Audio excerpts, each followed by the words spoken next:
hardest part of this whole job was getting that dang bracket out there. The L bracket was the hardest thing.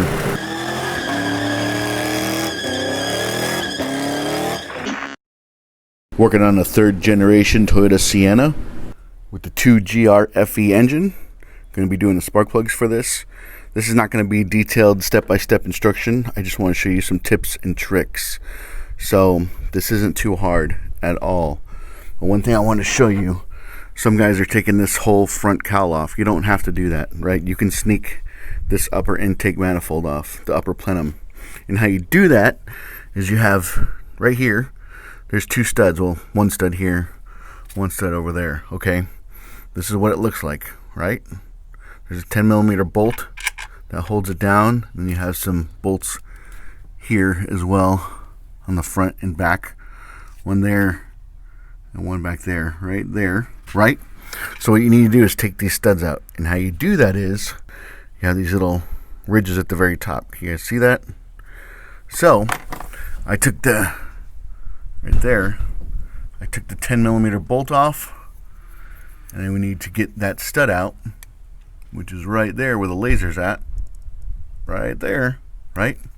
So overnight I soaked it with some PB Blaster, some penetrating oil. And the key to get this thing out is you need an E6 Torx to get it out. You come over here, get it on top, and slowly get it out. It's loose, coming out really easy.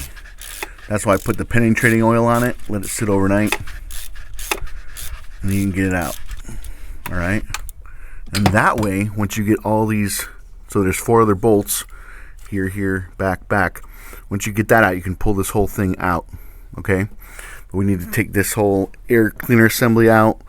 You have this nut that holds on the snorkel for the throttle body. You need to loosen that up. Toyota is always thinking ahead. That's why they point it out. Because if this thing was facing back, you would have to take this off. But since it's facing forward, you don't. You have 4 12mm bolts to hold the throttle body on.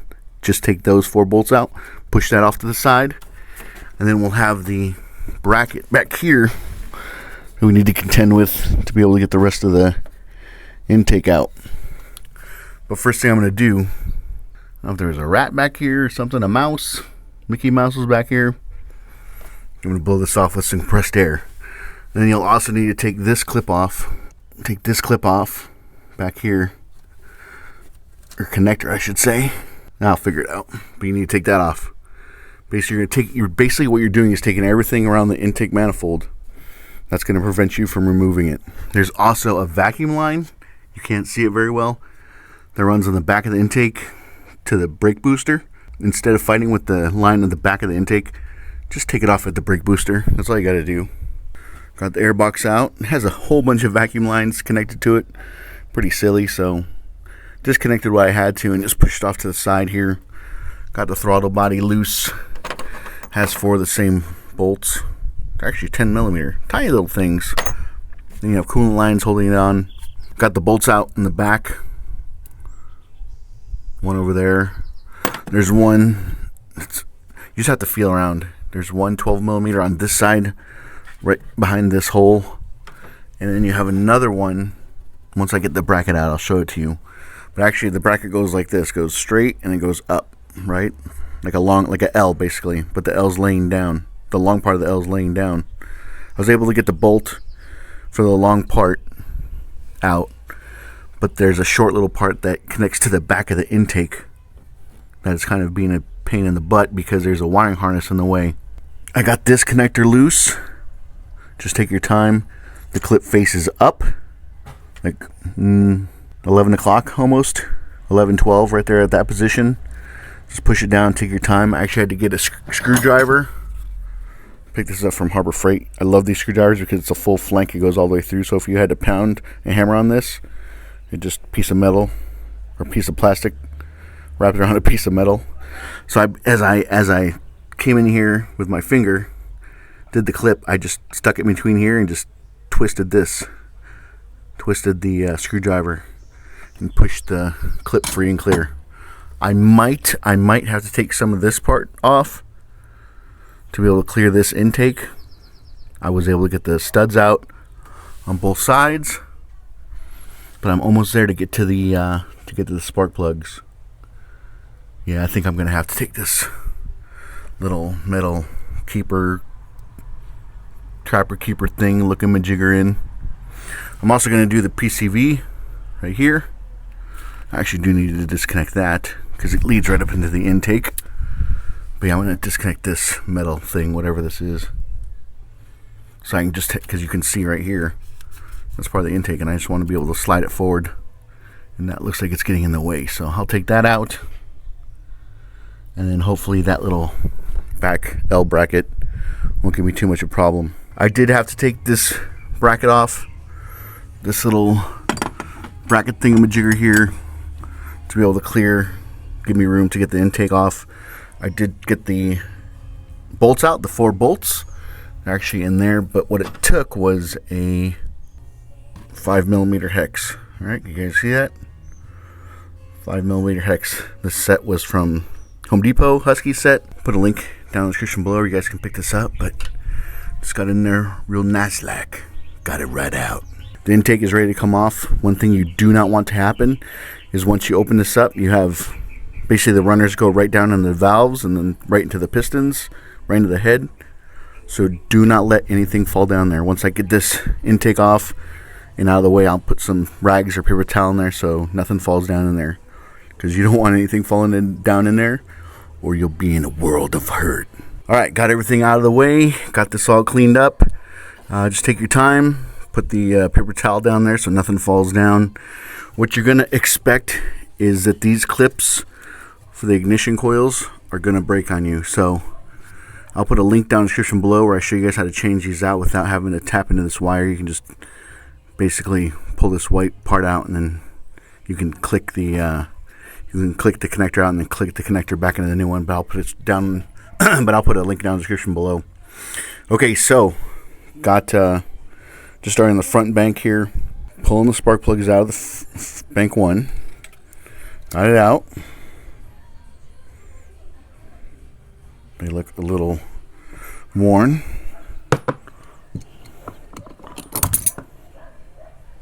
They are Denso iridium, but this little mark right here on the very top, this little X or plus, only comes from factory.